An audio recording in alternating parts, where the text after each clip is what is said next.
somewhere in this podcast soul community was born three: Stig, Punk, and Biggie, and that's the magic number. Ladies and gentlemen, and variations thereupon, 3 is the magic number, and this is Modern Escapism.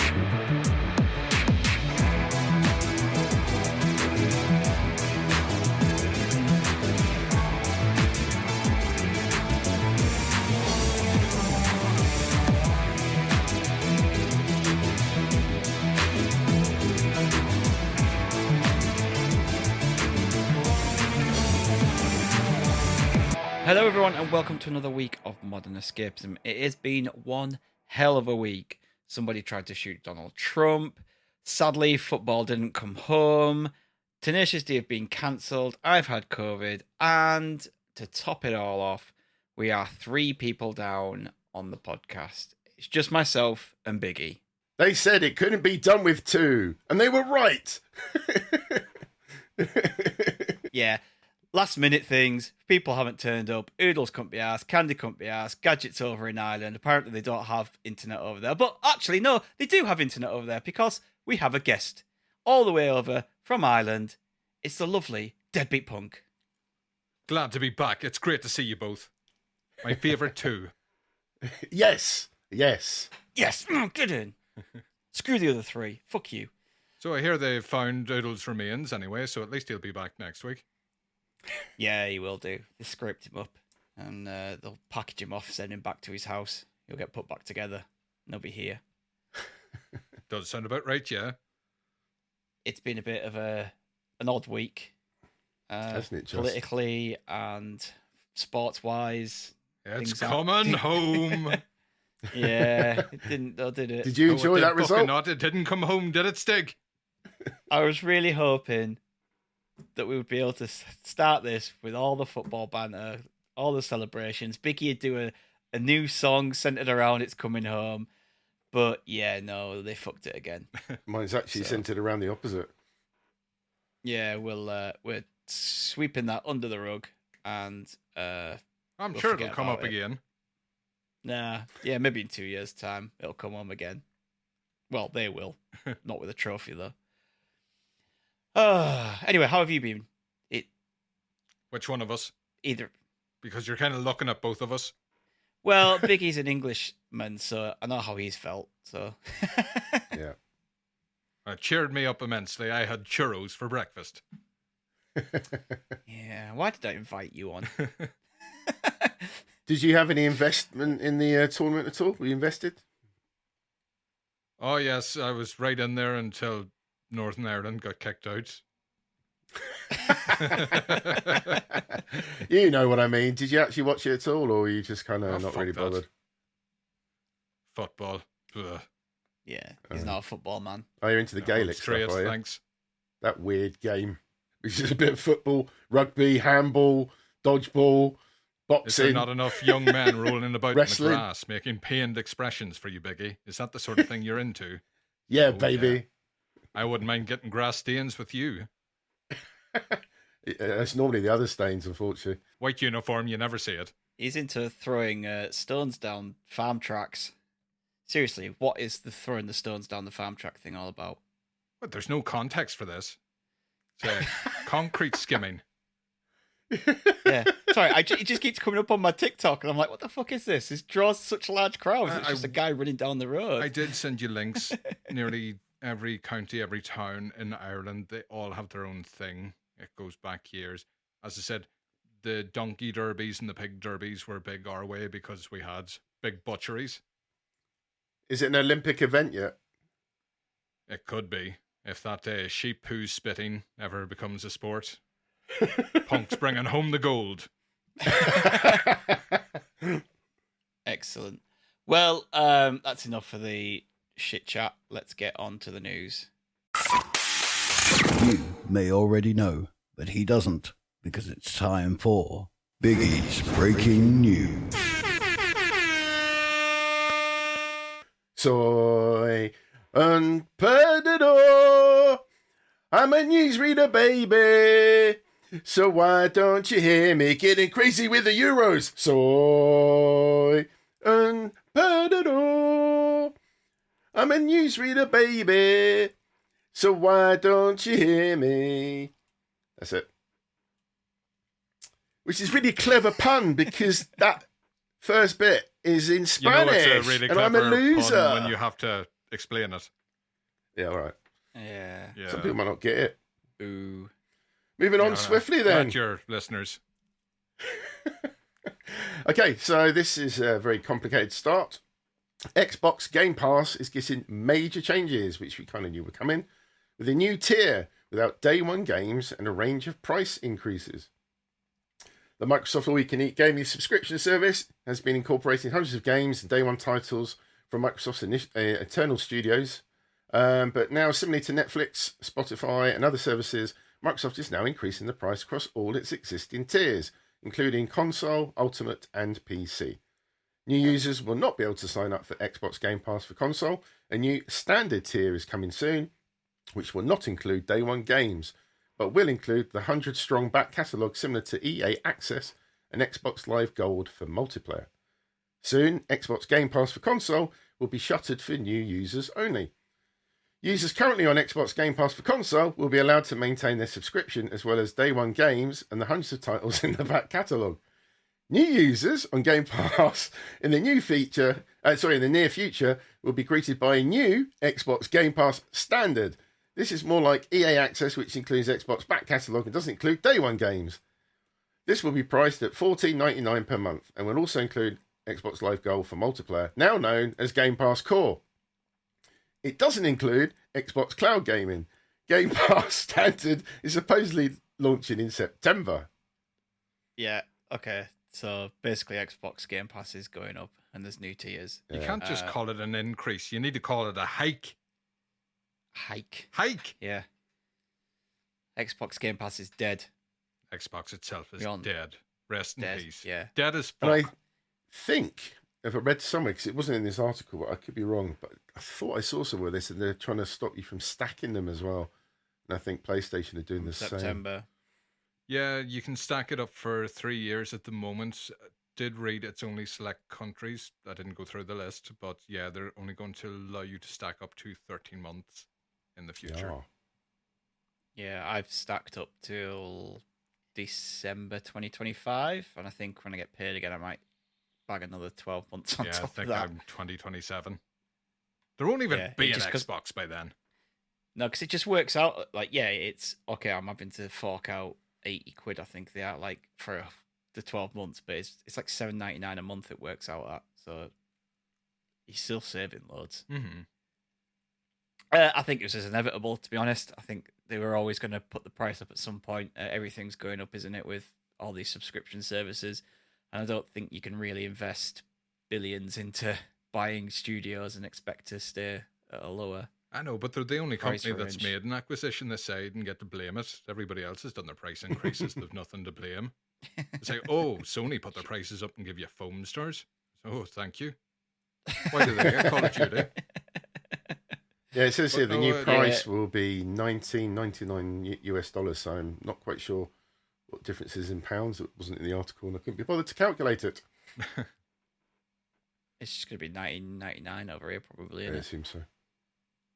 So yeah, the restructure made a bit more sense because the Game Pass standard, as it is, you get all the games day one, but you can't play them online. And the only way to upgrade that is to go Ultimate. So at least everybody's signing up now. Any tier you can play online. What they need to do is just they need to get this out there to the general public on what Game Pass is and how it works, because just putting an advert on YouTube and saying available on Game Pass day one, like do adverts for what Game Pass is. Like, get people to say, like, look, you can now play this on your Fire Sticks, on your TV. You don't on your PCs. You do not need to buy an Xbox. You can trial it. Got a Fire Stick? Trial it for a month, see how you like it. But even when they need to get that message out there. When they were doing the reshuffle, there's a PC only option of Game Pass, and that gets you day one. You don't have to play online because PC is the best platform. But they didn't do it. Have either of you guys tried streaming at all? Oh yeah, you can stream with the Quest helmets, the VR, and it surprisingly brilliant. It works better in that than phones for some reason for me. I haven't tried a Fire Stick yet. I managed to play Hi-Fi Rush on the Steam Deck via streaming, and it was good enough that there was no lag on the input. That's good, isn't it? And that's a rhythm-based game. Yeah. It's just, I'm surprised they didn't do a cloud-only option for people that, you don't need an Xbox to play Xbox now, being the branding. Yeah, play it on your phone, TV. So if you want to PC. cloud it, you need Ultimate, the most expensive tier. And you mightn't have a PC or console to really get the most out of it. I mean, that paragraph I read just sounded just as confusing as their naming for their consoles. It's not really that clear at first when you look at it. Just as a massive wad of text just trying to explain the new changes. They always make it so convoluted. It's very straightforward. It's just your artistic brain can't really wrap itself around it. And it's probably that, to be perfectly honest. Typical pony. Oh, Bless him. all right. I was trying to avoid that.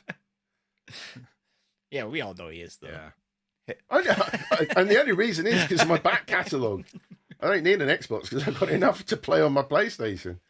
Back catalogue in every platform. Why do you pick one?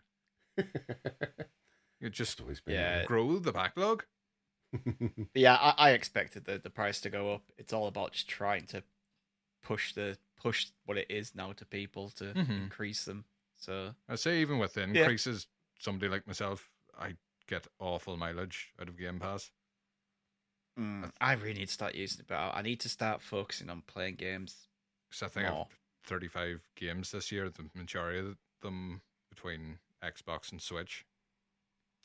Like there's 2 more games coming out on Game Pass very, very soon. I think once today, isn't it? I want to play them both, but I'm in the middle of playing another one on there, and there's a backlog on there that I've got to play, and then there's games I've bought that I haven't played. And why bother stick to working? one hobby. Stop watching films, TV, reading,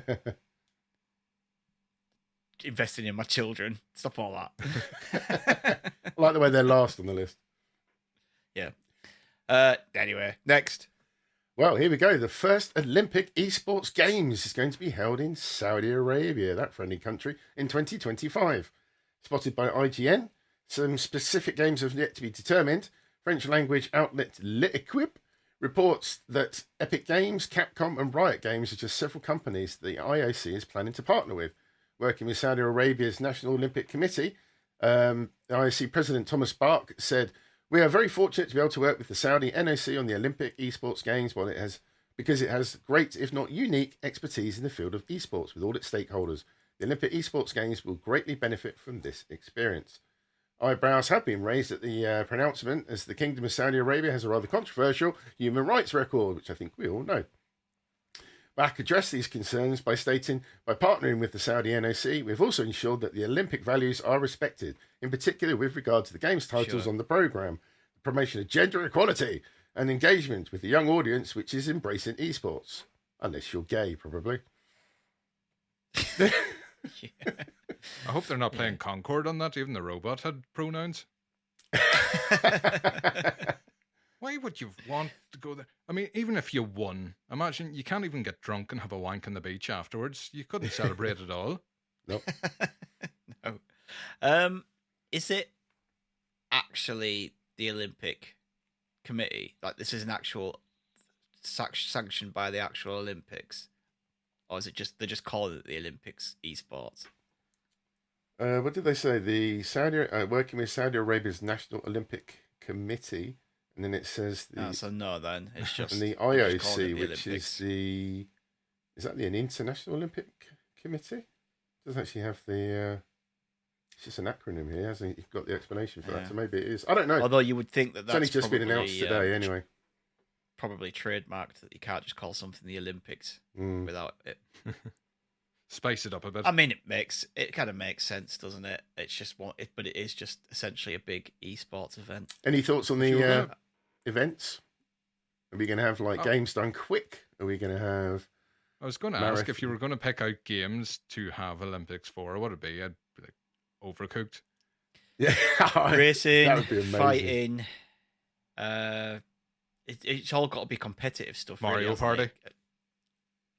Potentially, it'd be Mario Kart, but there'll be It's like Street Fighter, Mortal Kombat. No, actually, there won't be Mortal Kombat. Nippon Marathon, Would you Um, imagine? Trivial Pursuit. France has just called Russia a bastard for using a blue shell. Genital jousting. Yeah. Mount your friends. Instead of passing the baton, it's passing the controller. You've got to cross it over the line. If it goes over, then you're disqualified. Football, obviously, the football, basketball, maybe even Dead or alive, wrestling. volleyball. Yeah, I like where you're going with this. It'd just be any Dead or kind of alive? competitive Was it game. Dead or Alive or Dead in a what's that? Bikini beat 'em up That's what you volleyball said. thing? Is that the one you were talking about? Yeah. He really can't understand me. No. The subtitles are so slow. I'm just waiting for it to catch up. It's live. You can't even understand us properly. What? Wee. Yeah, I mean, I'll be honest. I've got no interest in it. I'll never watch it. Nope. Don't care. Next. I don't. Next. So there's been a few beat 'em ups coming our way. Double Dragon Revive has been announced for the PS5, Xbox, PS4, Xbox One, and PC.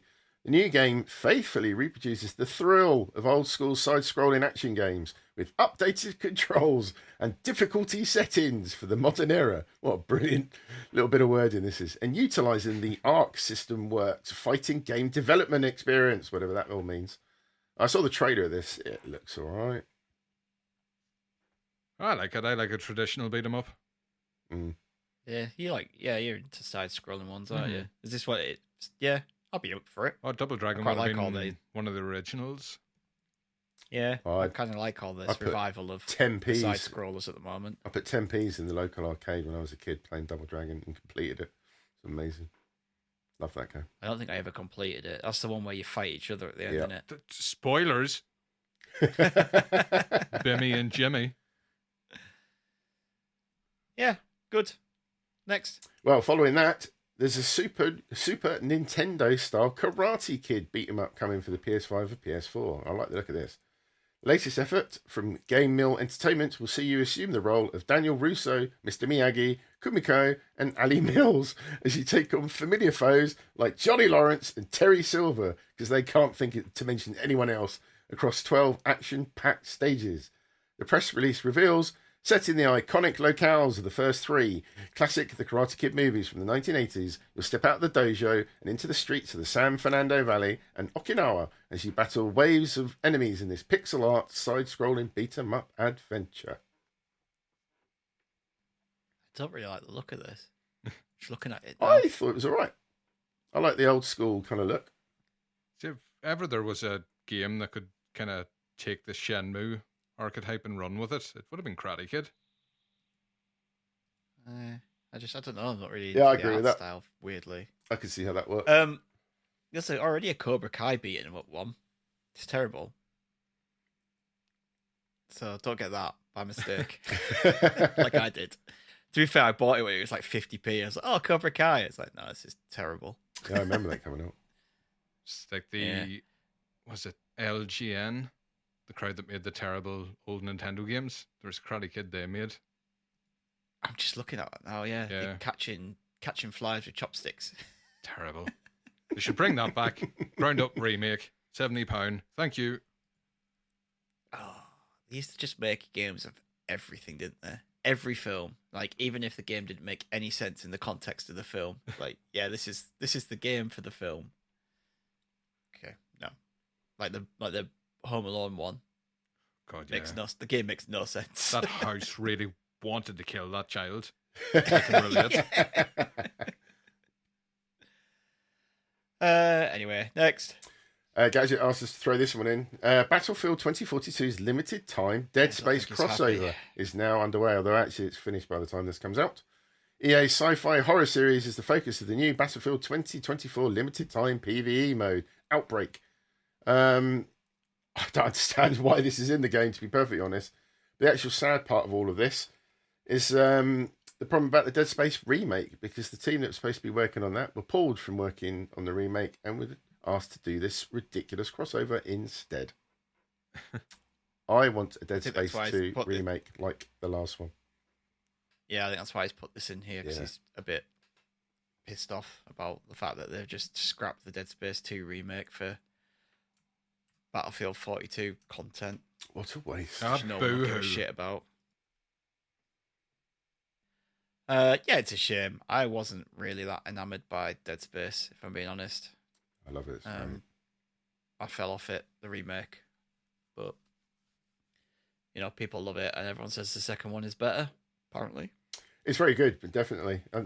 I think the first one was good, and then the second one came out, and it just improved on everything that the first one delivered. But they both stand up very well anyway. But now you have the remake. I and then think the third one new one happened. would have looked great. That third one is shocking. Gadget making me play it for streaming. Yeah, I did watch So some of that. bad. That was funny. Yeah, it's a shame. Next. I should have put this in before. Teenage Mutant Ninja Turtles: Mutants Unleashed is also another side-scrolling beat 'em up, very much in the sort of frame of the previous kind of games, but it's got the visuals of the last animated movie. So visually, it looks good. Not sure how it would play. I keep getting these two mixed up. There's one coming in October as well. I don't know which one's the movie tie-in, but one's This almost is like the a one in dungeon crawler. October. This one, Mutants Unleashed. It says this one. Yeah, this is the movie tying, 'cause the art style and the voice acting and everything's from the film, I think. Oh, I don't know. It doesn't. I'm just looking at a quick trailer of it now because I haven't looked at a trailer, and it looks pretty naff. If I'm being honest. Yeah, Splintered Fate. I was just looking it up there. It might have been an old Apple Arcade one, but it's coming out very soon, I think. they're really flogging the dead horse on that one. aren't they? Shredder's Revenge was a big hit. This Mutants Unleashed one just looks a bit graphically. It just looks a bit shit. If I'm being honest. Well, it is a tie-in with the movie, so. Yeah, and it has to run on the Switch. So. Next. Fallout London's robot Speaker of the House will be played by the UK's actual former Speaker of the House. Expansion-sized Fallout 4 mod, Fallout London has already secured the likes of Baldur's Gate's Neil Newborn for its voice cast, but now has announced that, bizarrely, former UK Speaker of the House John Burkow will star, Burkow will star too. As reported by VG247, Fallout London project lead Dean Carter revealed in Fallout London's Discord that its post-apocalyptic version of the UK capital will still have a Speaker of the House, the member of Parliament who chairs debates between political parties, and in true Fallout fashion, the position is now held by a robot, and that would be voiced by Burkow, who's never done acting before. Doesn't really need to, just shout. Yeah, just do what you just needs to do what he used to do in Parliament. That's it. Just do that. And in, Order. Rah, rah, rah, rah, rah, rah, rah. and in proper Fallout standard, the Fallout London mods will work with versions of Fallout 4, bought on GOG and Steam, but those purchased on Epic Game Stores at the moment won't be supported due to key features needed to get it running, because it can't roll back on Epic. Yeah. Bethesda really Probably fucked them over. I mean, just get it on Steam. Probably costs like bollocks all to get Fallout 4. Oh yeah, there's deals all the time for that. Yeah. Cool.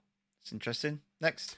Moving over to the world of film and TV, David Edison's Skydance taking over Paramount after $8 billion investment.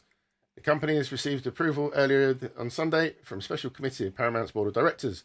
The full board then okayed the plan for a two-step transaction. First, the acquisition of National Amusements, including the entirety run by Shari Redstone, that has controlled over 80% of Paramount voting shares. That transaction will be followed by a full merger. It is expected to close in the first half of 2025, and it will put gold-plated media assets, including CBS, Nickelodeon, and Paramount Pictures, in new hands for the first time since the 1980s. Fine. I think that was kind of being muted around that it might have been like Warner Brothers or like just Warner Brothers Discovery or Disney or one of them were looking to buy it. So I'm actually quite happy that one of them hasn't bought it, because too many companies owning too many things is not good. This is too many to subscribe to, isn't it? It's not only that, but like a lot of stuff they'll buy something like Paramount and then they'll pick and choose the good stuff, put it on the service, and a lot of stuff just gets buried. And then a lot of like smaller like films or TV projects just get shut down because they're not interested in them. So yeah, it's better that it's not within just one big company. It still won't get me to buy Paramount Plus, Nope. whatever the fuck that is. Don't care about that. Oh, the Poor whatsoever. Knuckles TV show. It deserved more. Oh yeah, that came out, didn't it? It did. Did you watch that? I didn't actually. I meant to. I took out a free trial to binge the Halo show. There you go. Like, Yeah. I did that. I watched the Halo. Do you know what? Actually, I think I might have Paramount on my dad's Sky Go, so I'll go check see if he's still got it. I know he cut a load of services off last month, so I'm not sure if he's still got Paramount or not. But it's even then, I still didn't go on it, despite the fact that I was using his login.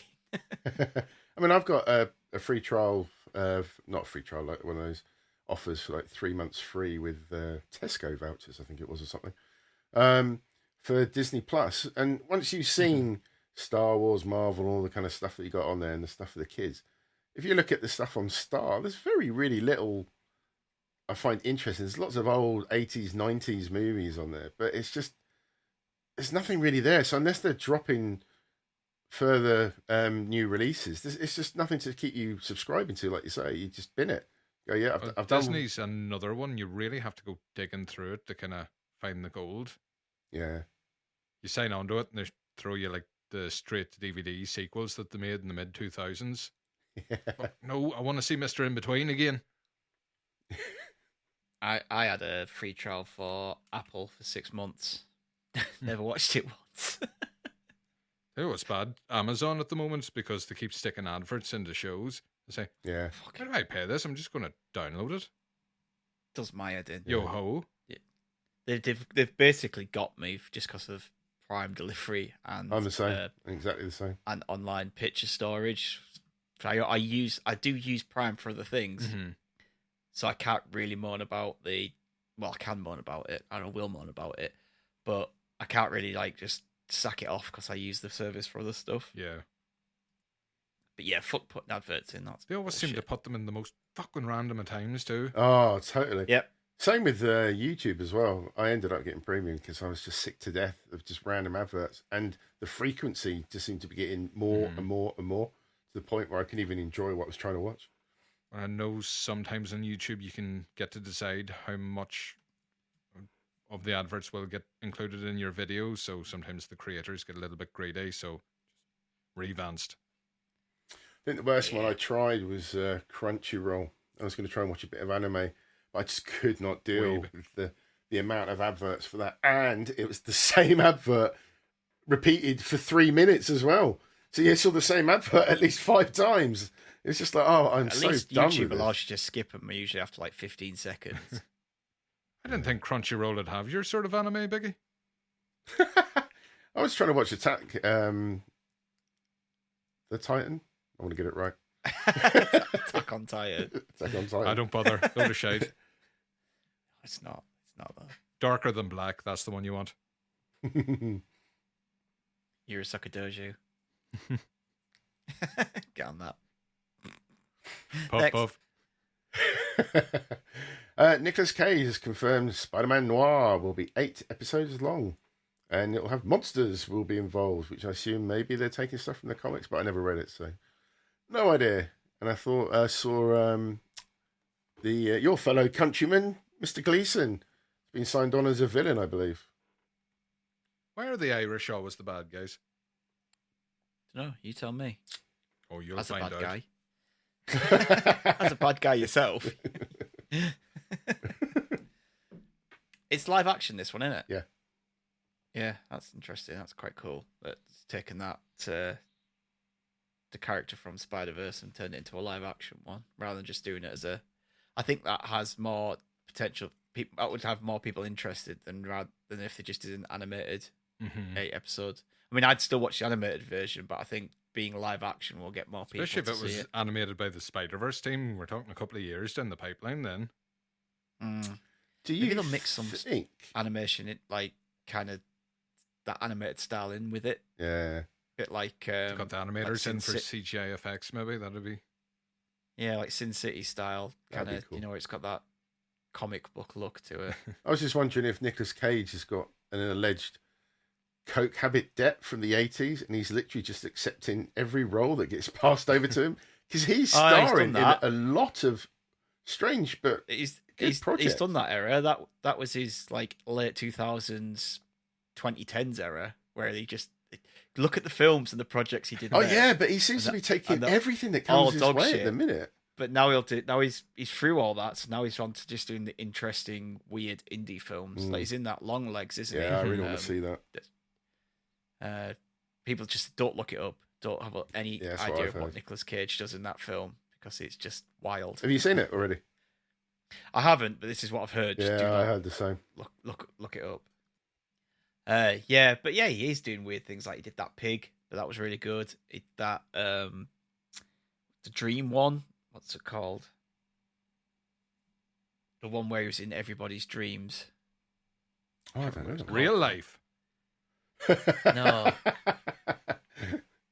Yeah, that was like so odd. It was just like everyone just kept dreaming about him, and he became famous because like he had no idea why.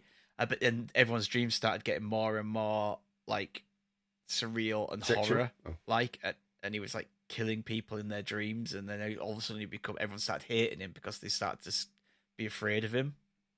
I cannot remember what it's called now, but that was really interesting. And then he did that mad one with Pedro Pascal. Yeah, superb. Yeah, I'm all for it. I'm all for Nicolas Cage now being in his weird indie phase. Got through that shit action phase where just to pay the bills. Yeah, the bees. Yeah. Oh God. Not the bees. Next up, not too far away, Shrek 5 is coming to theatres on July the 1st, 2026, with Mike Myers, Eddie Murphy, and Cameron Diaz all returning. This is why Oodles isn't really on, because he didn't want to be seen as a Shrek hater, even more than he is. I liked 1 and 2. Not sure about the third one or whatever. I like 1 and 2. 3 and 4 shit. Puss in Boots: The Last Wish was excellent. Yes. And the animation was amazing as well. So if they basically if the same team who wrote that and animated that do this, then it could be a winner. Do you think though that the Shrek movies were of their time? Do you think if it goes along the similar kind of route now, do you think that comedy would be a bit dated? Because Mike Myers hasn't really done a lot since maybe those, to be honest. Maybe if they just do something other than Shrek being a grumpy bastard and wanting to be alone. Donkey be really funny. Of all 4 films. Plus the fourth wall breaking culture references aren't as hard hitting as they were when those movies came out. No. It was done before, but not quite as much. Has to be something good. I hope they've got something good, because it's been something stupid, like 15 years or something since the last one. I'm sure the animation will be stunning, like the Puss in Boots. So I don't think we have to worry about that. It's just, literally, is the script going to nail it or not? Who knows? I'm interested. I'll watch it. Take the kids. Next. And a couple of trailers released this week. One for Gladiator 2 and Captain America: Brave New World. Now, Gladiator 2. That is a weird trailer. I haven't watched it yet. Film basically looks like it's set. I think it's like set in real time from the time difference between Gladiator and now. Mm-hmm. So like 24 years.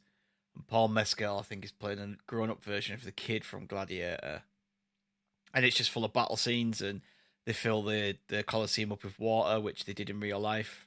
So I've been people going, "Oh, Colosseum full of water, that's stupid." It's like, no, they did that. That's in just real a life. fucking swimming pool. Yeah, rhinos. They did that in real life. But I'm not. If I'm being honest, I'm not really sure about Denzel Washington. He looks out of place. He looks out of time because of the way he's in a suit.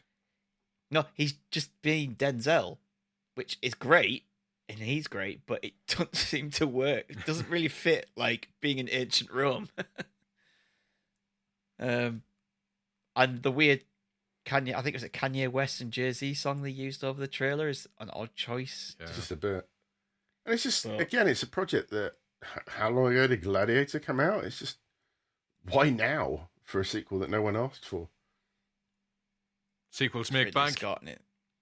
Yeah, sequels make money. It'll make money. I really hope it's good. I do hope they have a good score to go with it, because that was like one of the highlights of the first film. Yeah, that Hans Zimmer score.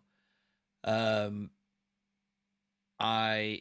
just don't know. It's Ridley Scott in it. He's so hit and miss, especially when he's returning to a franchise. We'll see. The other trailer, Captain America: Brave New World, actually really like the look of that. I think that it's going for something a bit more different to the last few Marvel films, which has all been multiverse stuff and magic and all that kind of gubbins. This looks like it has a bit of a Winter Soldier vibe going for it. An appearance of the Red Hulk. Don't like that. Not the Red Hulk being in it. I don't like the literally throwing that away at the trailer right at the end already. Kind of ruins. Surely that just ruins it. Like, oh look, here's the final battle, or a battle between the two. We know that Red Hulk's going to be in it. It's even like the build up to the new Deadpool, and they just keep releasing the cameos that are going to be in it. I was like, can you just not let us watch it and find out ourselves? Yeah, can we agree just hold with that. something back, please? Like, I think we all kind of knew Red Hulk would be in it just because of the characters that are in the film. But maybe just hold it back. Don't blow your load straight away on the teaser trailer. I don't know. I just wish they'd hold things together. I actually think that there's a lot more to Deadpool and Wolverine than the trailers show. But yeah, you're right. It's just like, hey, look, this person's in it. This person's in it. This person's in it. It's like, if you're gonna do cameos, I want to be surprised while I'm watching it. Mm-hmm. I mean, they got the guy back from for Sabretooth, didn't they? I was just like, what? Really? Okay. Yeah, the guy who played Pyro in the original trilogy's back. But it would just be nice to watch the movie, get to the credits, and then when the credits someday, you're like, oh, holy fuck, didn't even realize. Yeah. Or they come on the screen and you go, oh, it's that guy again. Or they're back. Like, yeah. I'd like a cameo to be an actual cameo and fun rather than I already know who's in this film. Yeah. Like, I'm going away next weekend, so I don't think I'll have a chance to watch. I won't have a chance to watch the film until the following week.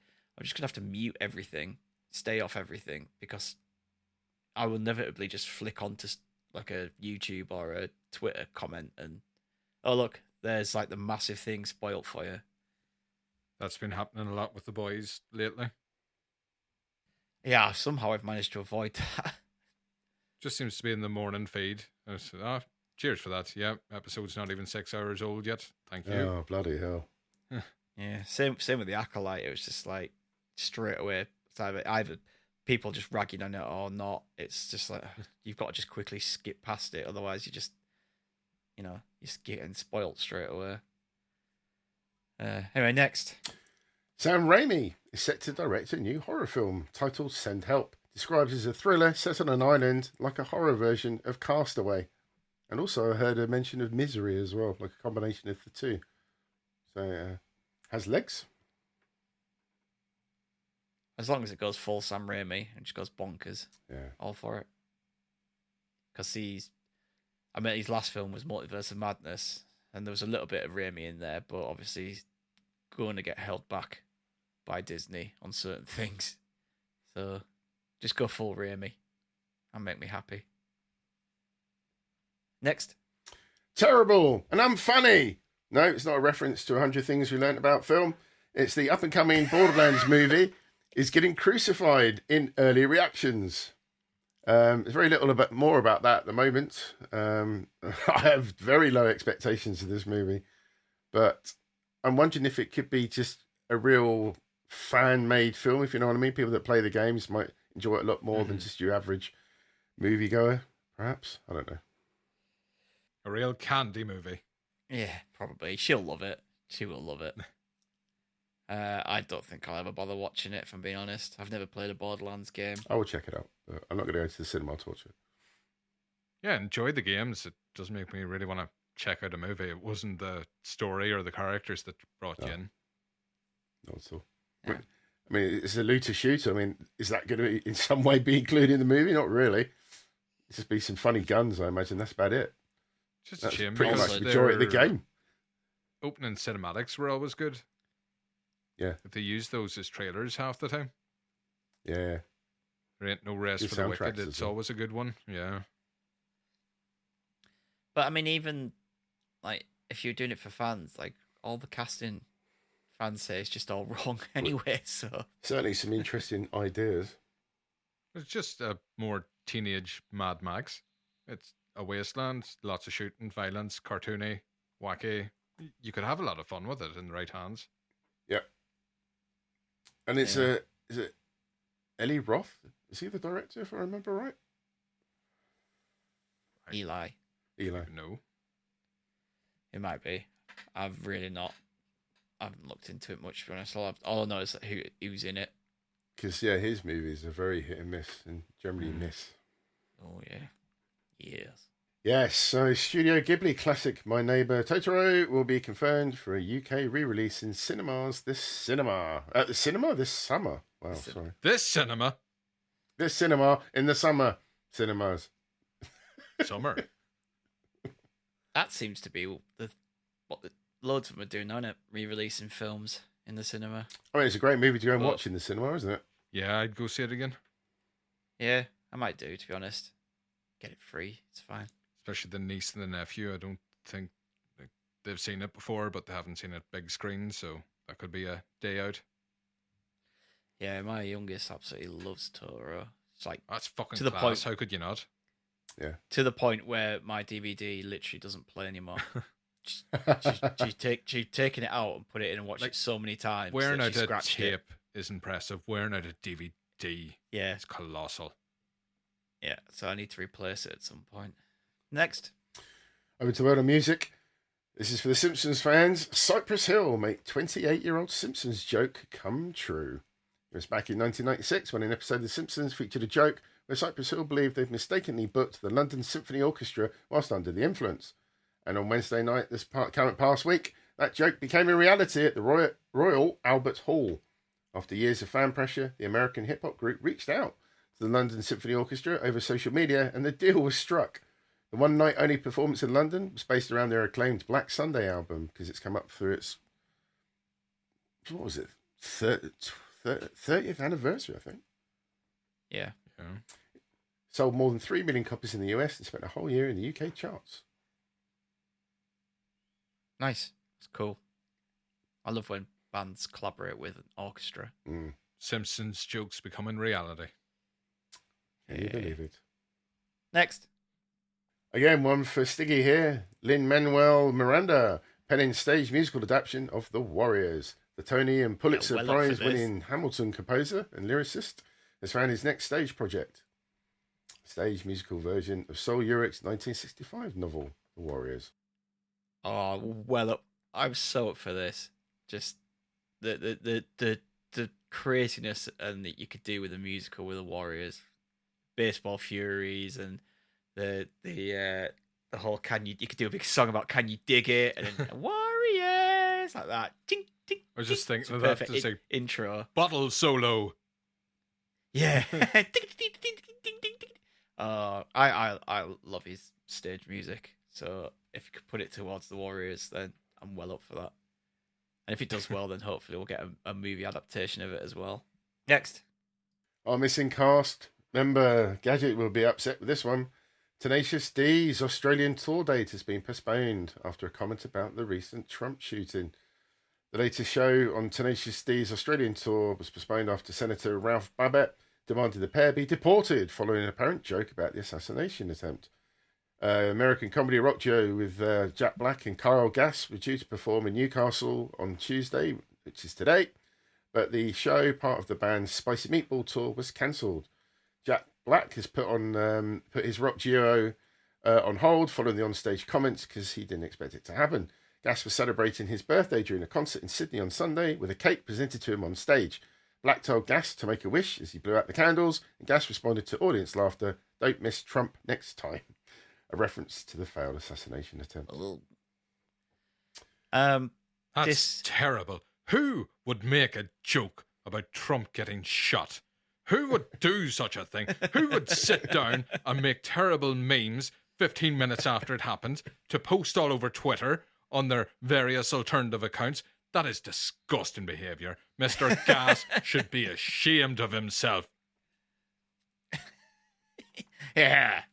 I think this strikes me more as Jack Black's agents saying, Yeah. you need to put a fucking pin in this straight away and do something. And you have a movie coming out, regardless of how good Borderlands is. It's like, you cannot, if you don't do something about this now, all the questions are going to be about this. You have this movie coming up, you have this movie, you've got Mario coming up in the next few years, you've got probably another Jumanji film. Like, he has a lot more to lose than Kyle Gass does in the grand scheme of things. He's not, as far as I'm aware, he's never endorsed Trump and he's not a Trump supporter. It's just... Yeah. No, but when you're that high up in Hollywood, I mean, it's you're bad talking funding optics here. Yeah. Yeah, I think this is... I him thought saying- it was really fucking funny. Yeah. But give it a couple of years. They'll be back together. Yeah. It's not the end of Tenacious D. Last week, It's just... Jack quit the band. Once Trump loses, it's fine. They can go back to finishing the tour off. I said that with so much optimism. So much belief in my voice. Ugh. Next. Moving over to, ironically, deaths. The Shining actress, sadly, Shelley Duvall, died at 75. She's best known for films like The Shining, Annie Hall, and Nashville. Very sad. Yeah, That's a she's, shame. Iconic Yeah, for she's The really Shining. great in The Shining. And I was reminded actually about her turn as olive oil, like in the Popeye film. Like the film is yes, terrible, yes, but yes, she's yes. actually Robin Williams, wasn't it? really good. Yeah. Yeah, she's really good as that part. Like she's like kind of perfect cast for that. I'd Yeah. forgotten that was her. Yeah. And also the trailer for that new Time Bandits film came out this week, and it actually I watched someone had posted on a forum on saying like just compare that trailer to this one, which was like the original. Like, look how much better the original looks, and she's actually in that as well. So, I've never Time seen that Bandits, before. So great it made me film. think I should go and watch that this week. It's good fun. Yeah, very sad. I think she'd been suffering with some ill health. It was a complication several to years. diabetes. Yeah. Finally, Next. over to the Weird World Web. We regret to inform you, Doom has been ported to a sex toy. Famously running on calculators, Regret. famously running on calculators, freezers, and even a Microsoft Notepad. We can now inform you that someone got it working in an off-brand fleshlight, modified so that it vibrates when you fire a weapon, and again when an enemy is killed. Dubbed Amazing. Dong Doom, and hailed by Destructoid Those as the most glory kills. the most most pleasurable version of any Doom game to date. I bet the chainsaw setting's great. What's going on in there? Does it go to the music? I mean, surely we must be running out of things that Doom can be ported to now. That is incredible. Can't be much left. No, there isn't. Well, didn't someone get it like technically running on a pregnancy test They or did. something? That's nuts. Do you know what? As well, like the game is still so much fun to play, Yeah. despite the fact that it can just go on anything. Like, it's still so great. But yeah, like what next? What is there? Is that everything then? That is it. That's You're not going to everything. talk Oh, what- about Nintendo wanting to sue Rule 34 artists. Oh no, because unless it's posted into our news channel, Biggie doesn't know about it. Tuh, typical. Do your Go on, research, then. sir. Tell us about it. Go on then. I think it was brought up during a shareholders meeting that apparently the Next. not safe for work Nintendo content, Bowsette especially, if anybody's ever perused online, Mhm. they're worried that all these images are starting to affect the brand, and it's throwing some bad light towards Mario getting his pipe out and showing his little mushroom. So They haven't taken legal action yet, but they're taking all the same steps as they did with like Yuzu and the emulators. They're kind of putting it out. If you're up to it now, you may want to stop. And if you ever go to prison, never say that's why. Nobody needs to know you're in there because you drew Luigi getting fisted. By Birdo. Get an egg up there. They are full on it, aren't they? That's just... Oh, they are so bloody... Such spoil sports. In order to make sure customers, open quotation, are not made to feel uncomfortable, close quotation, Nintendo plans to take appropriate action against lewd Nintendo content, including online artwork. So yeah. Probably just a warning to that F-King guy, really, isn't it? Yeah. Yeah, very much so. Oh, Nintendo. Never change. Never change. Right, well, let's get on to what we've been up to this week. I'll let you have a rest, Biggie. I'll start. So I've done a few things this week, and I'll go through them all. Considering we're only a 3-man team this week, I'll fill out some time. I finished listening to the 7 Deaths of Evelyn Hardcastle by Stuart Turton. This was recommended by Kurt a few weeks ago in his feedback. He'd been reading it. The concept of the book is brilliant. This is why I decided to pick it up on audiobook, because I actually love the concept of the book. It's a murder mystery about there's this kind of gathering and party at this manor, and every day Evelyn Hardcastle is murdered, and to solve that, the lead character, who you are, it's all through first person narrative, he basically, if he falls asleep or if he's killed, he then wakes up in the body of someone else. That's a thing.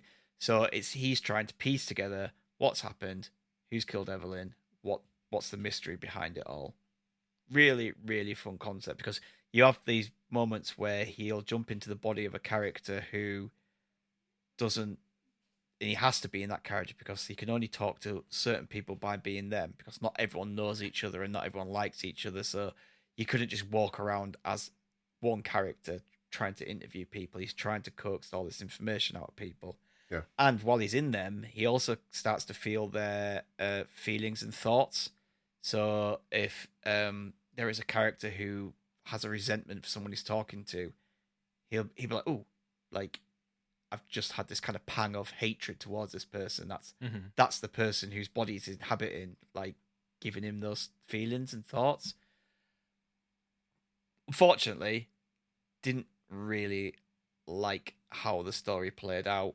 Didn't really like the writing style. I thought that he was trying to...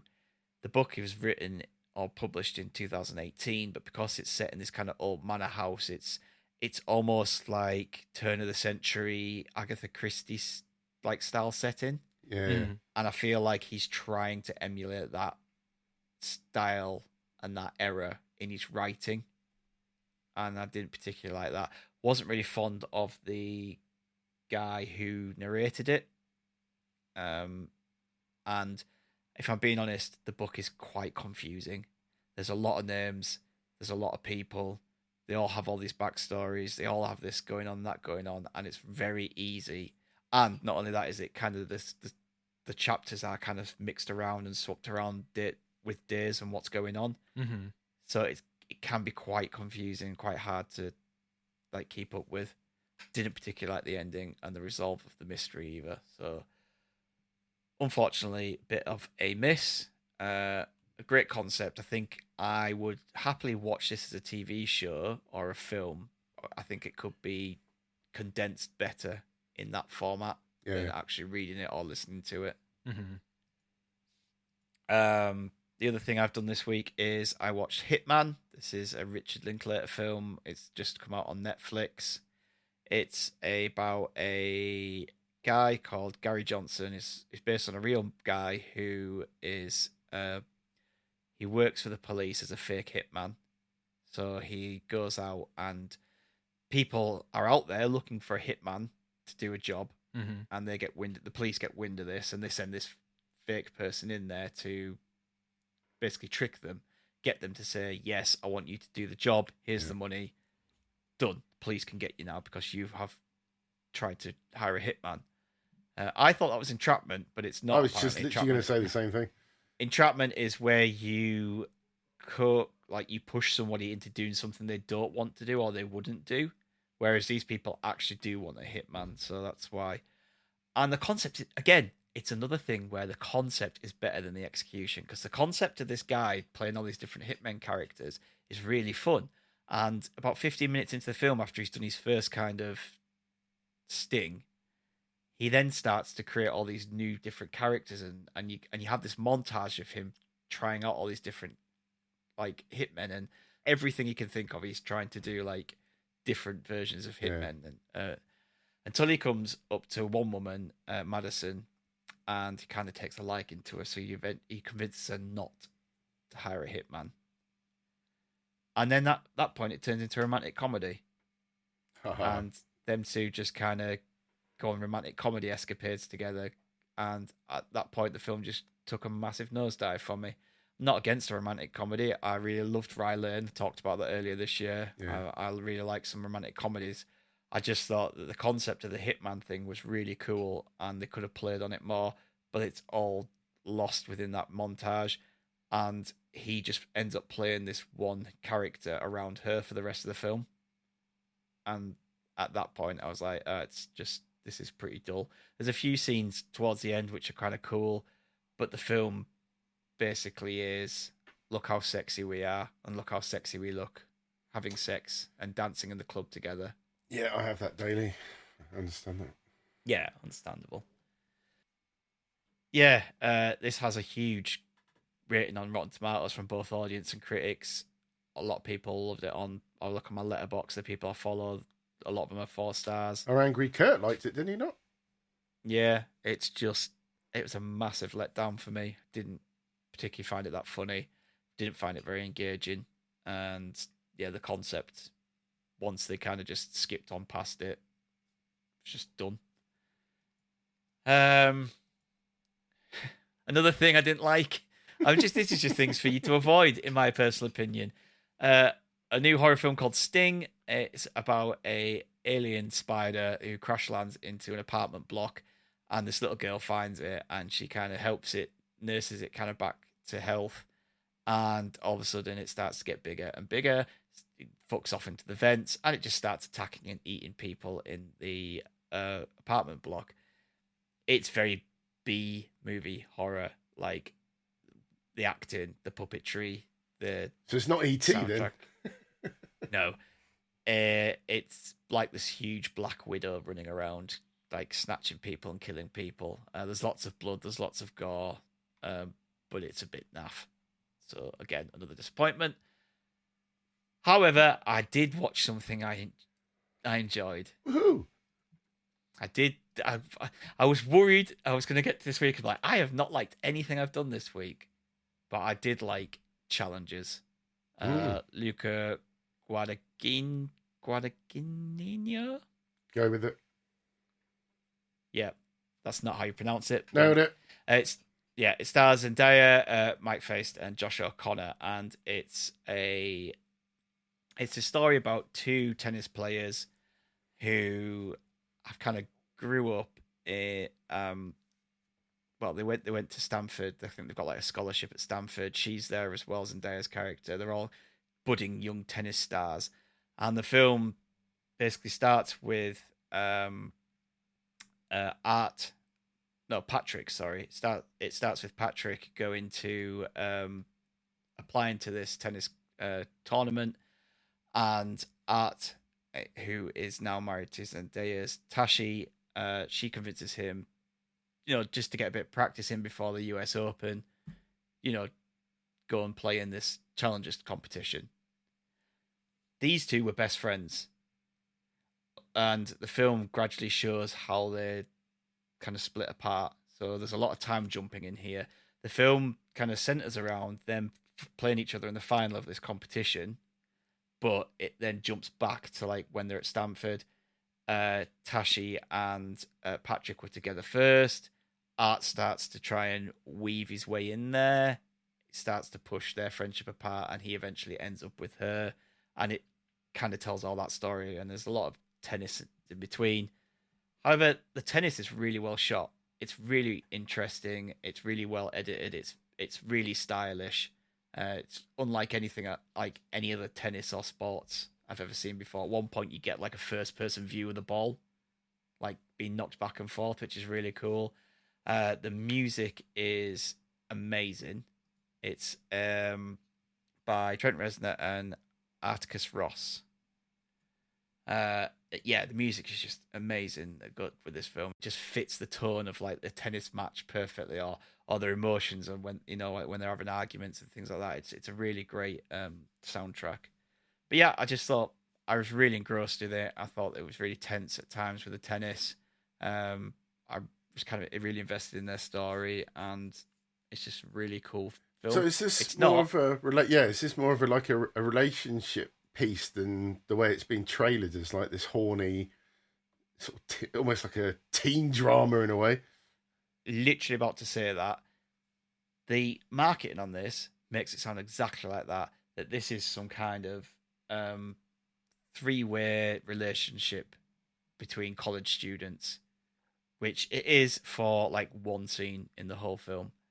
Like she's kind of playing with them when they're younger and together, and there is a bit of like back and forth between them all, like their friendships and like their sexual relationship between them all. Like that kind of plays its way throughout the whole film, but it isn't just this like fucking sex comedy that it kind of made it look a little bit like. Yeah, it's a more like a because on the build up, that's the only thing I'd seen about it. so, yeah, it was just Zendaya like looking like she was having a threesome with them, which is kind of wrong in a way, because it is sort of giving you the wrong idea of the movie that you're going to go and see, isn't it? Because that kind of takes away the impact of what the film, like you say, is actually a good film. And now you just kind of like, I wasn't expecting it to be like this, and I don't like that sort of rug pull. It's not like a film that's set up to be like a twist in that respect. It's a drama. It's not a comedy. Like there's a bit of comedy in there, but at the heart of it, it's a drama with some romance in there because they have this kind of three-way relationship. Yeah. But the relationship isn't played for titillation or like comedy. But yeah, I really, really enjoyed this one. Probably one of my favorite films of the year. Very much worth checking out. Yeah, so when I'd heard how good it was, enjoyed something this week. That's me this week. What about you, Punk? Yes, apology for my lacks of nods and uhs, but next door's dog was going absolutely apeshit, so I had to go over there and kick it. That's another sport. I wanted to mention when you were talking about the body jumping book, it was fucking tickling one of the synapses in the back of my head. There's a book, Dead Harvest. It's book one of like a collector series. I think there's 3 in the trilogy. I think it's good. It's been about 15 years since I read it. The author's Chris Holm, Holm. It was an enjoyable read if memory serves right. So I just needed to get that out because I'm like that. No filter, Biggie. And I don't wear protection. Yeah, Dead Harvest by Chris Holm. I will add that on I'll add it to my read list of many read lists. Oh, God, my book list is like worse than my film list. I'll never get around to them all. Back pile is just getting larger as the year goes on. Yeah. Well, I was going to talk about a demo, as silly as that might be, because I did not prepare for this show one bit, because I'm cool like that. I was too busy smoking and having sex. One of those things is true. So I finished up on Dragon's Dogma 2 recently. I realised it's been mentioned before on this podcast, but unlike Gadget, I finished it. That's like Gadget in most games, to be honest.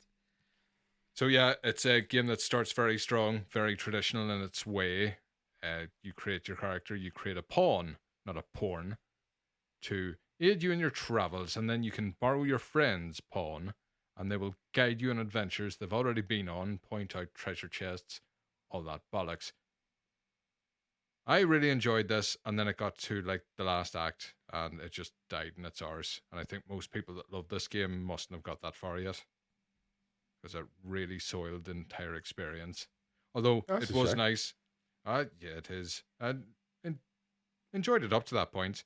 When you start a new game plus, you get to keep your character fully equipped, all the skills, just murdering everything in your path. I enjoy that. But yeah, it's Can you Capcom. They're on can you- fire.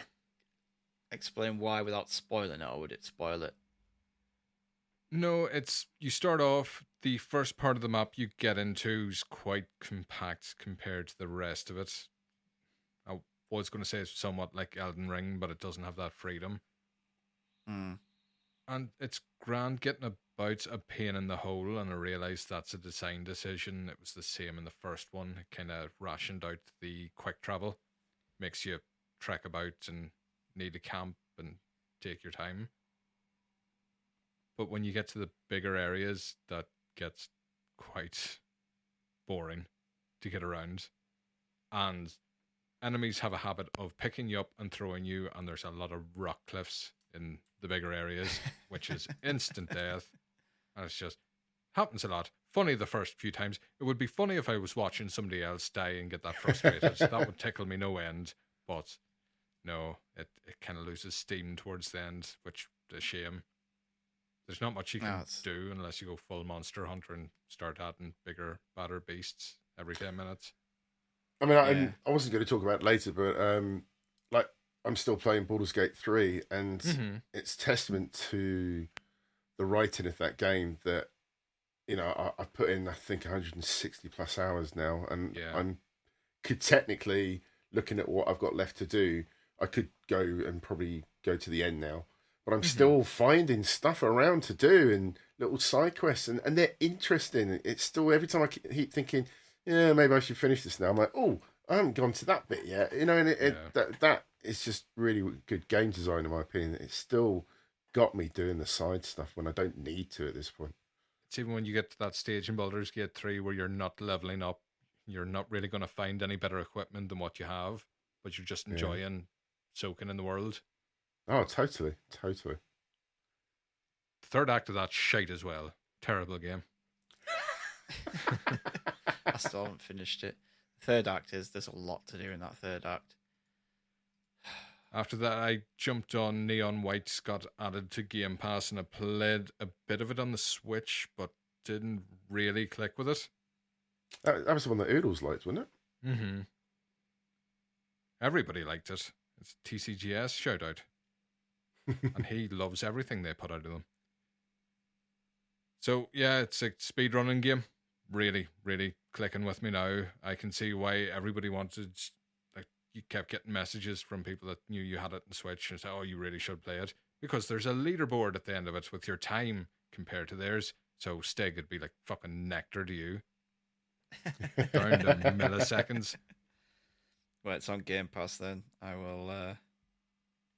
Oh, definitely fun. I'll get it then. Even if you get through the tutorial, I think it's like 10 small levels, and they're basically just showing you the controls Yeah. and how you can break the levels and get through it. Just superb.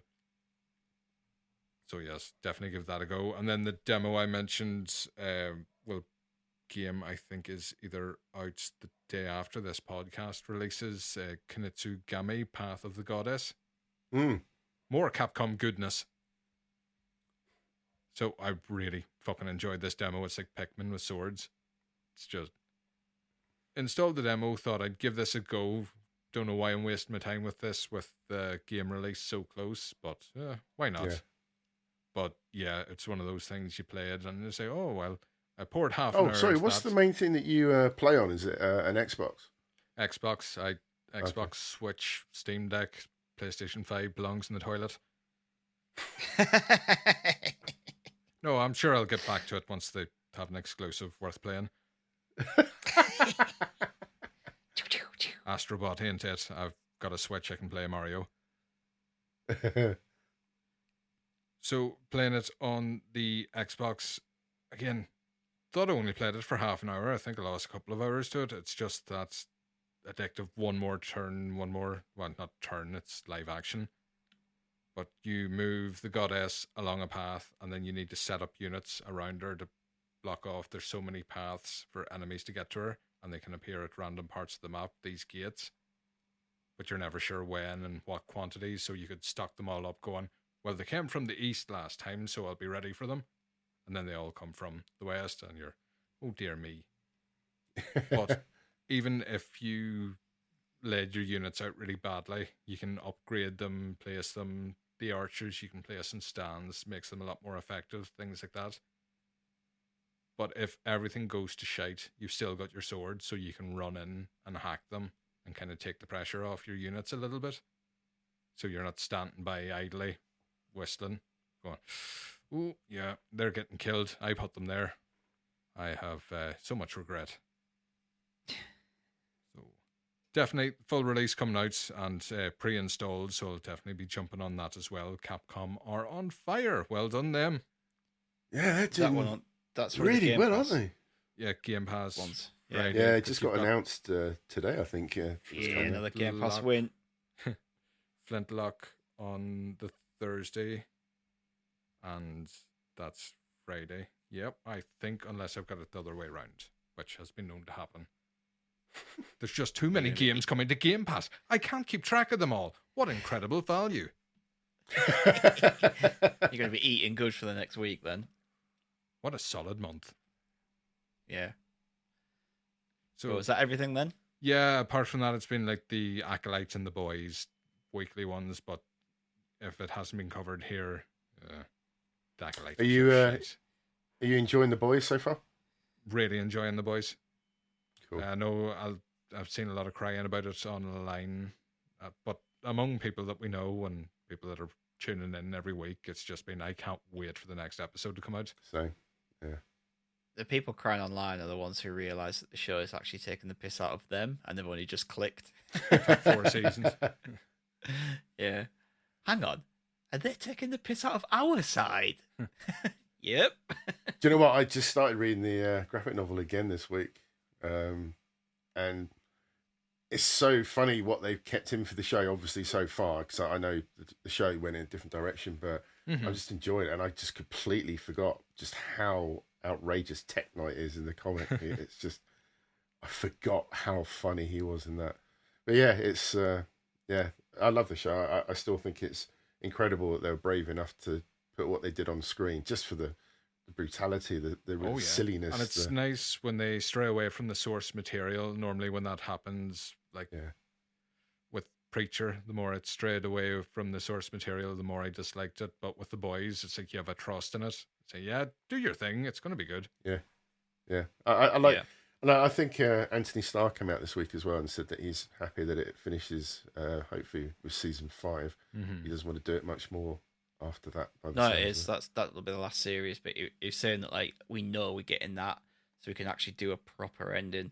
Yeah. There's so many shows these days, or like you're left on a cliffhanger, or you don't know how many series you're getting, or you meant to get, the adaptation calls for 6 series, you only get 4, something like that. But they know at least they're going to be able to finish their story, which is good. And you had Milk Gen it V until it obviously stops ongoing making as well. money. Yeah, they're really branching out with other franchises now. Yeah. So yeah, and the Acolyte still shite. I can't. I fucking hate woke things. I on the Acolyte, like one episode will be really good, then the next episode will be a bit shit, and then It's nice getting Jedi in show again. It's always great seeing lightsabers and jewels and that stuff. Yeah. It's always good. But just even, I don't know why they just didn't let the guy from Squid Game talk in his natural tongue and subtitle him like they treat other languages in the show. Because he learned English for the show, and that's impressive. Like, hats off to anybody that learns a second language, but it's incredibly stunted. yeah.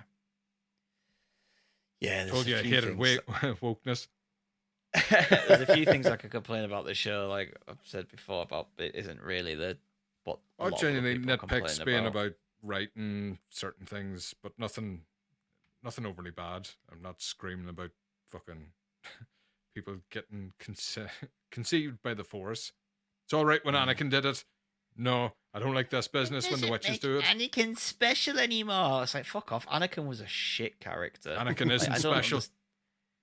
I just don't understand, like, that Fucking glazing that barbecued people ball have bag. for Anakin. Like, Darth Vader is cool as fuck, but Anakin is just a whiny bitch in all 3 films. And he has, like, one cool thing to do right at the end of episode 3. Mhm. The rest of the time, he's just shit. And it's funny how the Star Wars universe and Marvel went the same way, where they just flooded with so much content of trying to do spin-offs left, right, and center, and some hit and some didn't. Do you know what I mean? It's just the quality went up with Andor and dropped with Boba Fett, and just it's all over the shop. The films themselves, as we well know, it's just really hard to get excited. With Star Wars, I've managed to keep up with that quite well, more than any other. And I find the Marvel stuff so daunting. Like, you are never going to get caught up. Yeah, fucking shite. Cancel my Patreon when you started the X-Men thing. That's not even MCU. Marvel. So, yeah, I hate to think of anybody that hadn't been keeping up with either the property. If you were just going to start new, you just look at it and go, where the fuck do you start? So it just wouldn't. We did a rewatch, like, Amelia wanted to watch it all, and we watched everything up to Endgame, bar a few that she was like, she's looking at them and going, I'm not really that bothered about Doctor that one, Strange, fuck that off. We just kind of watched the important ones as well. And then after that, we went to see Shang-Chi, seen Guardians, and she's generally not that arsed. It's like, do you want to watch that? No. Like, I think she was kind of happy with Endgame and the new Spider-Man film, and that was her being like, yeah, I'm happy with that, which I think a lot of people have fallen into, just gone, yeah, that'll do. Kind of. When I watched Guardians of the Galaxy, loved it. Second one was okay, and then I can't even remember what happened in the third one. The third one is really good. Maybe I have to go back because it just doesn't. The third one's really good. I can't recall anything that happened in that film. One of the best villains that Marvel have actually had. Like, it had a bit of nuance. Anyway, we just rambly stuff. Yeah, Biggie, what have you done? Yeah, so I need to start with a little bit of an apology. So my review of Lord of the Rings has ruffled a few feathers, so I thought I'd go back and explain maybe what I should have actually said was that the films... I knew what you meant. ...themselves are still 10 out of 10. My experience watching the 4K versions was dampened slightly by the visuals dating a bit because it's so crisp clear. So my apologies, the films haven't dated in that respect because they're fantastic.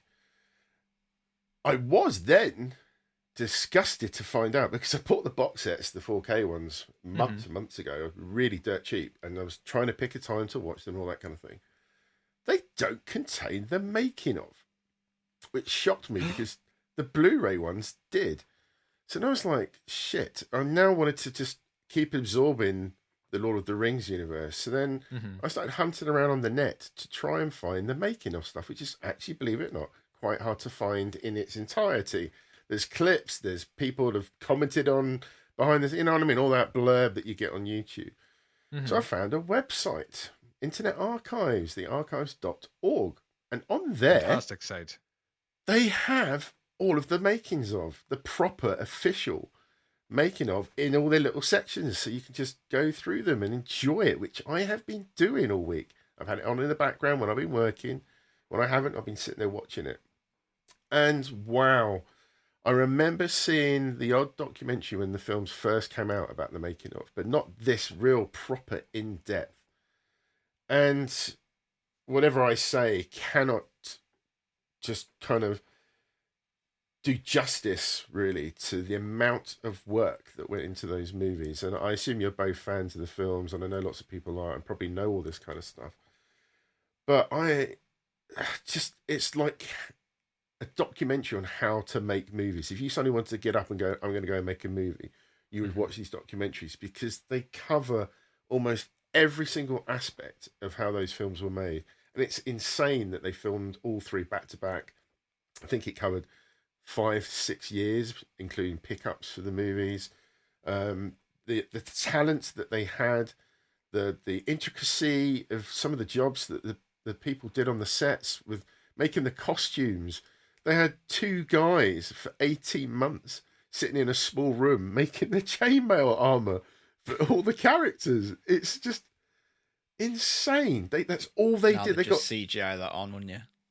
they got calluses on their fingers and thumbs from doing that same thing for 18 months, day in, day out, working possibly 10, 12-hour shifts. It's just mental. There's intricate designs on the weapons, on there's the Grand, that's the big, I don't know if you remember, it's the big battering ram that they use that looks like a wolf, and it's got fire coming out of it to try and break down the doors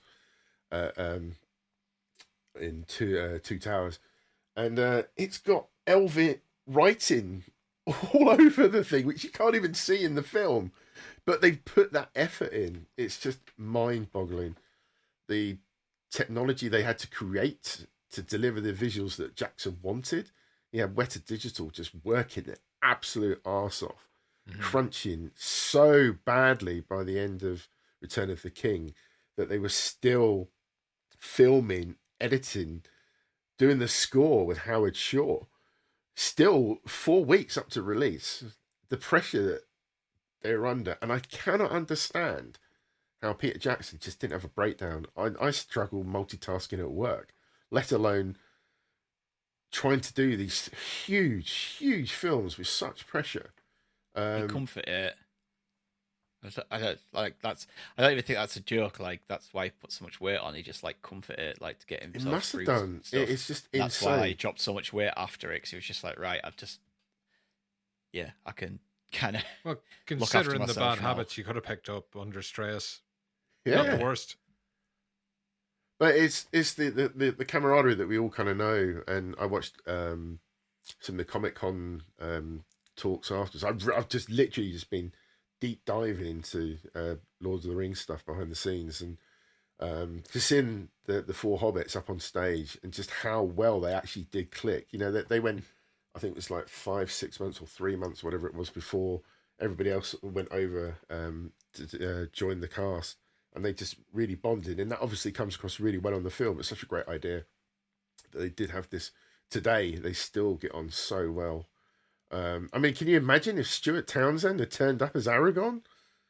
And they talk about Andy Serkis when he was initially offered the part of Gollum, that he was with somebody when he got that through. And they advised him not to take the job on, because why would you do so much work and you're not going to be seen on screen, because he wants to be an actor.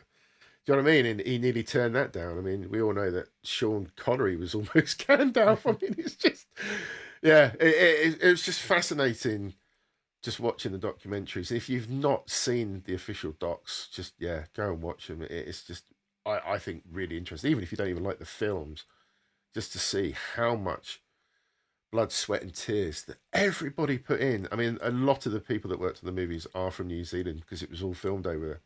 So they've got local skilled craftsmen to do all the work, whether it was making the weapons, the team that did the miniatures, and you just see how much work went into making the movie and the clever camera angles that they used. It's just overwhelming in a way. I just really enjoyed it. And do you know what? I was almost a few tears coming out my eyes when they're showing the last scenes with the actors as they say goodbye, when they've done their final scene and they say goodbye to each other. It's just, really, really moving. I think Aragorn, Viggo Mortensen, he got on really well, because he's like quite a serious actor, not completely method, but he really gets into it. And he apparently walked around with the sword everywhere he went. Even if he went for a haircut, he had the sword with him. That sort of weird stuff. But he got on really well with the stunt team. With it. Yeah, and he got on really well. He pushed every door open, like everywhere he went. He just pushed every single door open, like everybody tried that little slow mo, hair waving. Yeah. But he got on so well with the stunt team, and because they're from New Zealand, they did this like haka for him, which apparently is only really presented to sort of dignitaries and stuff like that. It's quite an important ceremony that not everybody would receive one, and they gave one to him in honor, and just really interesting stuff like that. But yeah, just He fascinating. didn't stunt kick that helmet very well. Why not? Did you know? But yeah, I mean, there was a really great, interesting one that I will spoil for people. You know, I've got to try and remember the name now. Is it the Grey Lands? Is that where Frodo sails off at the end of the last movie? And there's a very emotional scene as they all say goodbye to Frodo, and all the hobbits are there. And it's quite an emotional scene for all of them, because they've got to be crying. And Peter Jackson likes doing quite a few takes to get the emotion from all the characters. And during the first film of that particular scene, they broke for lunch, and then when they came back, they filmed the rest of it. And then Jackson realised the next day they're all tired from just crying all day, and just that real emotion that actors have to pull out from sort of the depths of their psyche and all that kind of stuff.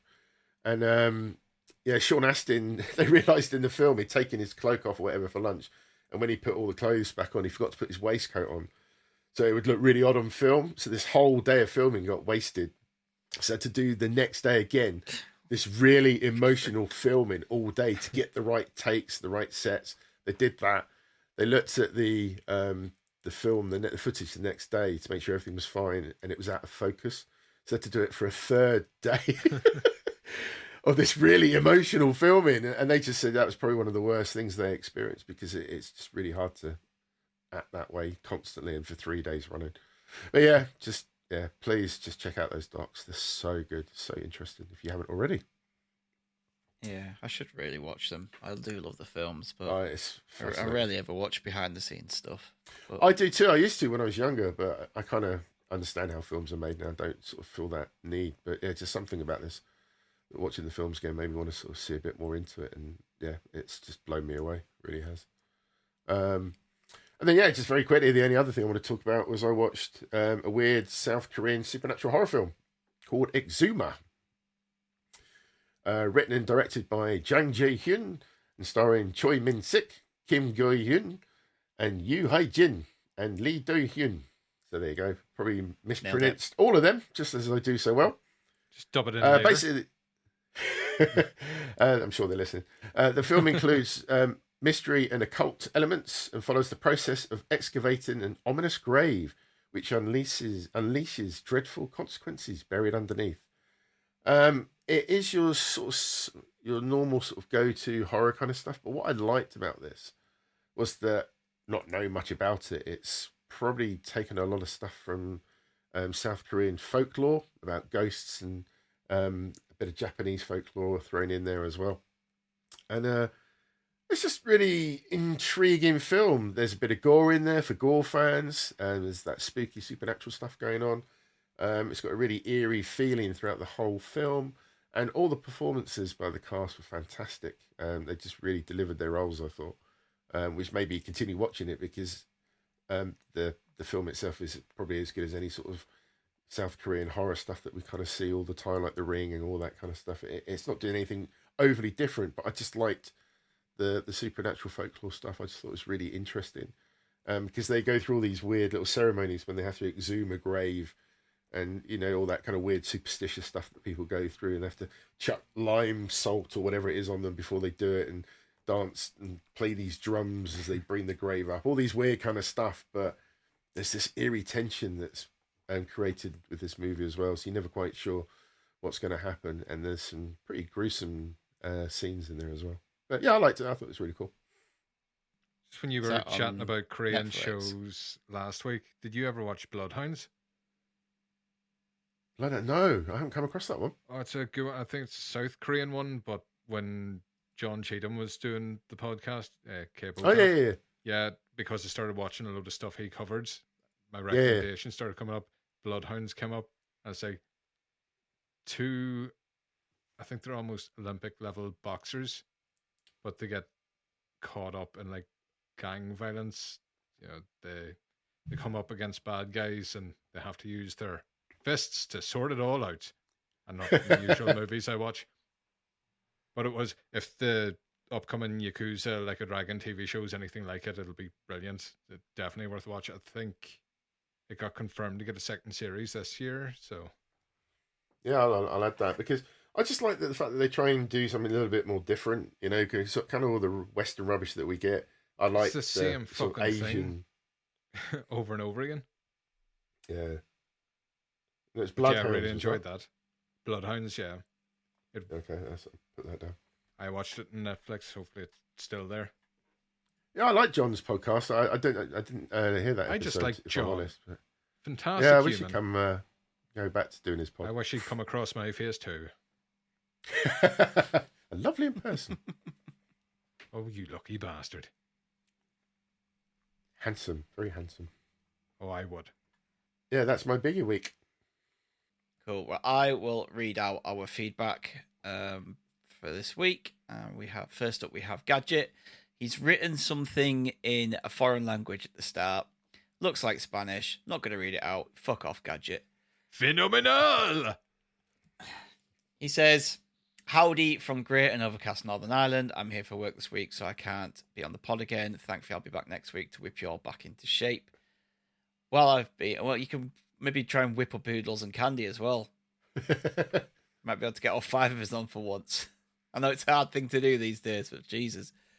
Anyway, while I've been over here, I've been steam decking hard. There's fuck all else to do in a hotel room.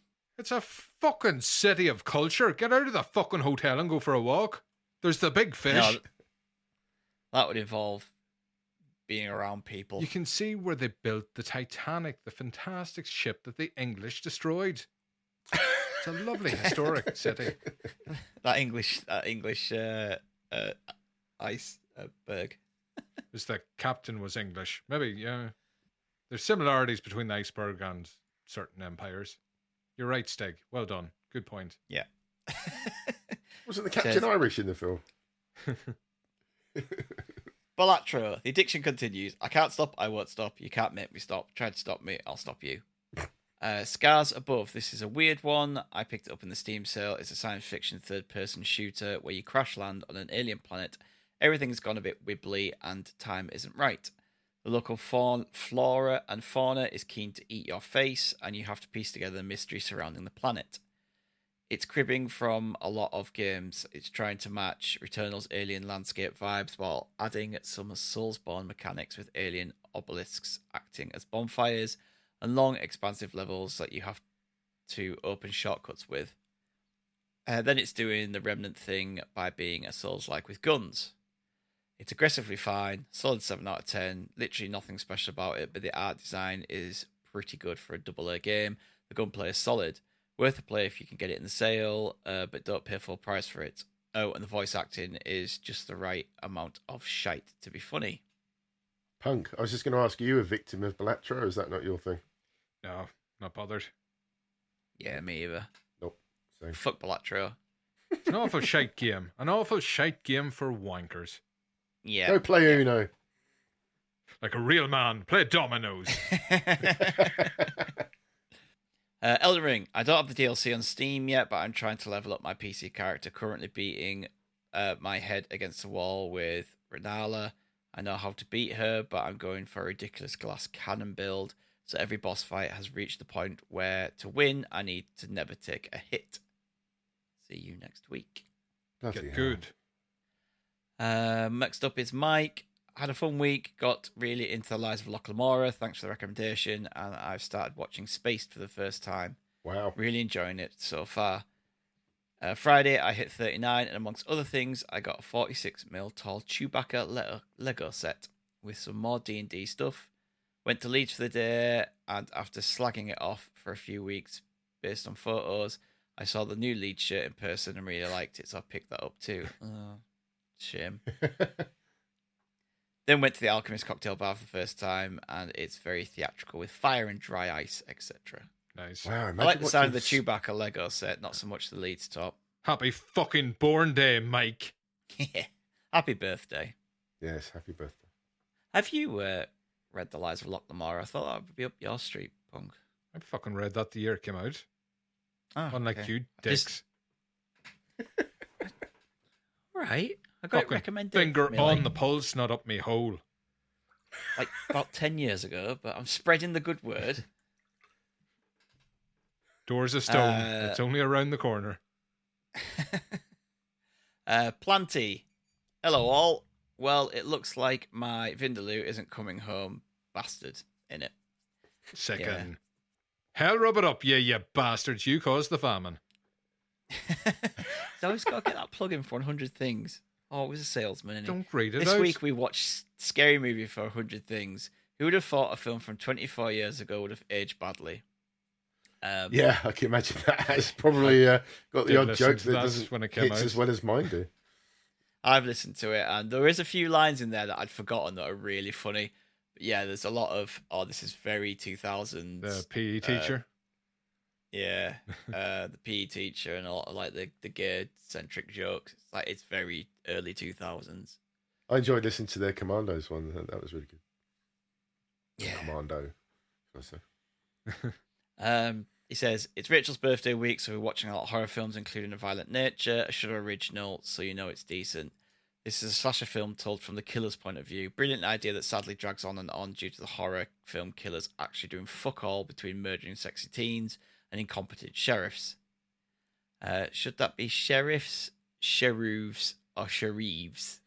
Sheriffs. Sharifai. Sheriff, this is a big plus though. We when can't the ask killing... Bob Marley, any shot one.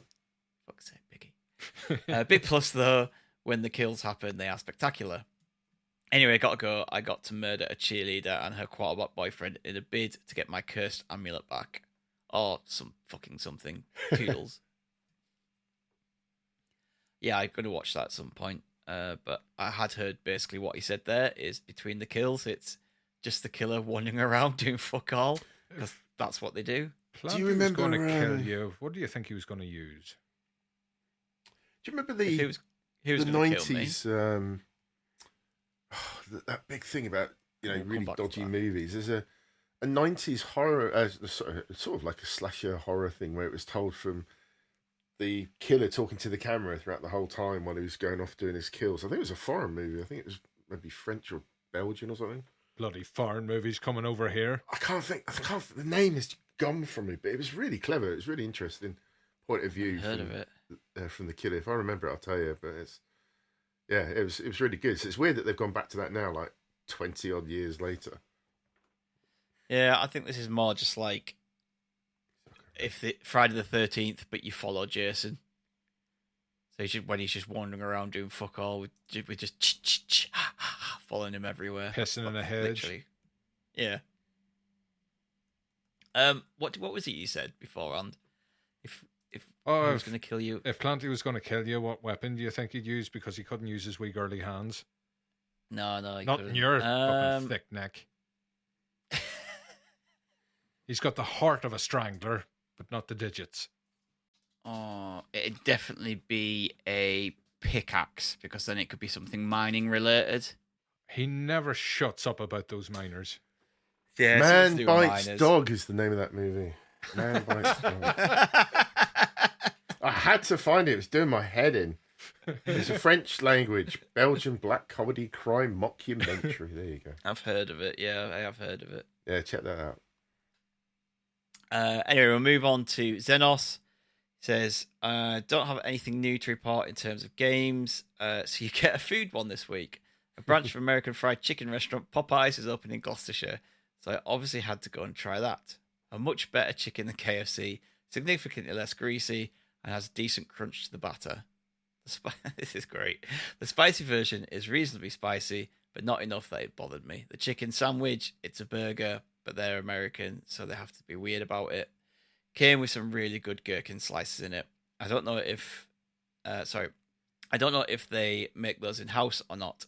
Their fries are fine, nothing to write home about, but they put Cajun spice mix on them, which basically makes them taste like curry fries, which is obviously a bonus. How's it taken that long for them to come over to here? Like Popeyes has been going in America for ages, right? Oh, big time, yeah. Yeah. I mean, it took Taco Bell fucking ages to come over here as well. I've wanted one ever since Little Nicky came out. There's a Got Wendy's Popeyes. in Brighton. I mean, that only just opened up last year. Yeah, it's like Taco Bell. Like I've seen it on like American shows or films. I was like, I always want to try Taco Bell. Never had one. I love them. Was it Vegas for you? Yeah, the first one I think I had was in Vegas. It was literally around the corner from our hotel. And I was like, after our first night out, I was like, right, it was like 6 o'clock in the morning. I was like, I'm off to go get a Taco Bell. And they were open, and there was queues and people out there just pissed as fuck getting Taco Bell at 6 in the morning. Lucky bastard. I agree with him though. KFC quality has dropped significantly. No, I don't really eat it. KFC is such a different restaurant over in America. At least last time I was over there, it's more of a chip shop over here, but it was like what they call biscuits and the gravy and potatoes. Fuck yeah! I just wanted like 3-bit box. Yeah, they're like scones, aren't they? They're biscuits. Yeah. He does say, funnily enough, his next sentence says, I had one of them American biscuits. You know, the weird little scone things that they eat with that suspicious white gravy. Turns out they're actually really good. Very crisp on the outside. Suspicious Probably something to do with being made of Suspicious white gravy's going into my fucking day-to-day use. Is that toothpaste stain on your t-shirt? Well, yeah, funnily enough.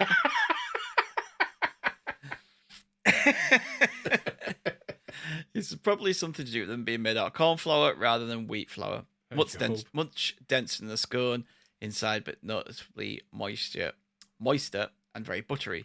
We've tried to make something similar at home before, but it didn't turn out anything like this. We'd definitely go back for more, but it's in part of the city that's kind of a pain to get to walk to and isn't on a bus route, so I don't think we'll be going regularly until they start delivering. It just made me jealous. I think we have our pod title there, Suspicious White Gravy. Oh yeah, I've already made a note.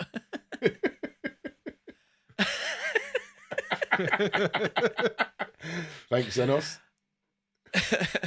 Right, and finally, Angry Kurt. Hi, Emmy Crew. This is going to be a long one as I've had a bumper week. That'd be a first for you, Kurt. Here we go. First off, I went to my first Formula One race last weekend by going to Silverstone for the British Grand Prix. It was a great experience to witness a race in person. The atmosphere is great and the cars are incredibly loud. I wouldn't do it every year as it's actually better following the race on TV. I found that it was good to tick it off the bucket list and made all the more special with it being Lewis Hamilton's first win in 3 years and at his home race. Yeah, one of my best mates did that as well. He went to the same race. He said it was incredible. Yeah, I've similar with MotoGP and World Superbikes. You go once or twice, and it's amazing to see the bikes and hear them. Like they sound like nothing you ever hear on the road. But you are limited to it literally just going past that part of the track where you're at. There's no screens, so if an exciting thing happens on the other side of the track, you don't see it. But it is still a great day. It must be horrible if you go to it and you hear all the groans from the other side of the circuit. I fucking missed it. Either that or cheers or anything, and you just like, and then sometimes you have to work out because they obviously overtake each other, and when they come back round to you, the order's different, and you're like, oh, so who's where now? Because they've all moved around somewhere. But it is a good experience if you're a race fan. But yeah, it wouldn't be something that I would go to every year, like Kurt said. It then says I had a bumper week of films. First up, Furiosa. It was brilliant and temporarily my film of the year. On reflection, I think I prefer it ever so slightly to Fury Road, as it tells a better, more coherent story, and I actually like seeing the background behind Furiosa. The highlight, though, as you would expect, was the stunning action set pieces, particularly the war rig chase midway through the film and the sequence in a quarry. Loved it. Then it was X-Men Origins Wolverine for my modern Escapism homework. Didn't hate it, but it was pretty forgettable. I barely remember anything about it writing this now, other than a certain character returning at the end. CGI was also somehow worse than the previous X-Men films I've watched. I wouldn't mind. Didn't it have a good movie tie-in game? It did. The game was good. Finally, I watched my new favourite film of the year, Challenges. This is the horny tennis film, everyone. The horny tennis film, even though it's not a horny as everyone made it out to be, certainly the best tennis film ever made. All the actors on top form, especially Zendaya, and it has a soundtrack from Trent Reznor, who is on top form. I've been playing the soundtrack all this time since watching it, and the film has stuck in my mind ever since. Definitely check it out. See? We sometimes do agree on films, Kurt. It is really good. And actually, I forgot to mention that Zendaya has the best resting bitch face ever. There's a lot of resting bitch face in this Excuse film. me, from you're her. recording with Biggie right now. No, he has great resting happy face. Finally, I started reading the book Wool on Gadget's recommendation, and so far it's been utterly gripping. I can't wait to read it each evening. I'm still quite early on, so I'll save my deeper thoughts for next week. Cheers, Kurt. That is all of our feedback. Thank you, everyone who wrote in. I really appreciate that. And we've got no Candy this week again, and she's too lazy to send us some Candyland stuff for us to go through. Prick. Yep. So that's it. That's the end of the show. Just say thank you to DeadbeatPunk for coming on. You're last welcome. minute. Do you want to hawk your wares? I have no fucking wares to hawk at the minute. I've been very lazy. Hey, you got every month you got Pure Dead Xbox. Who the fuck cares about Xbox? Xbox is dead. Pure Dead. Yeah, so I haven't listened to, I generally haven't listened to that because obviously I haven't got an Xbox, and I don't mean that to be the reason why I don't listen to it, but it didn't make me sort of think I'm going to go and listen to it. But how did that come about? What's that all about? Craig runs the Pure Dead Gaming website, and they do a weekly podcast. And then came along a Pure Dead PlayStation spin-off, and that just embarrassed him so much. He needed something to kind of counter the scales a wee bit. So that's where we stepped in once a month. We cover pretty much everything green-related in the platform war. You've done talks-overs with them as well, haven't you, and stuff like that? I Yeah, saw we you guys covered recording the one, Showcase live, yeah. That would like to do more of that, but we had to end up running it off my editing laptop, and it was not up to the challenge. That was a stressful stream. Yeah. But yeah. So has that kept you busy then? No, getting married and building a house and maintaining my own business is somewhat taking up my free time. I just really like Couchy, so I keep turning up to record with him. Fuck off real life. Oh, no, bollocks. No, I was on the last one. Gadget's been on one as well, so yeah, you can check that out. On Gadget the did Pure the Dead theme Gaming tune to it, stream. and an excellent job he did. Very talented, handsome bastard.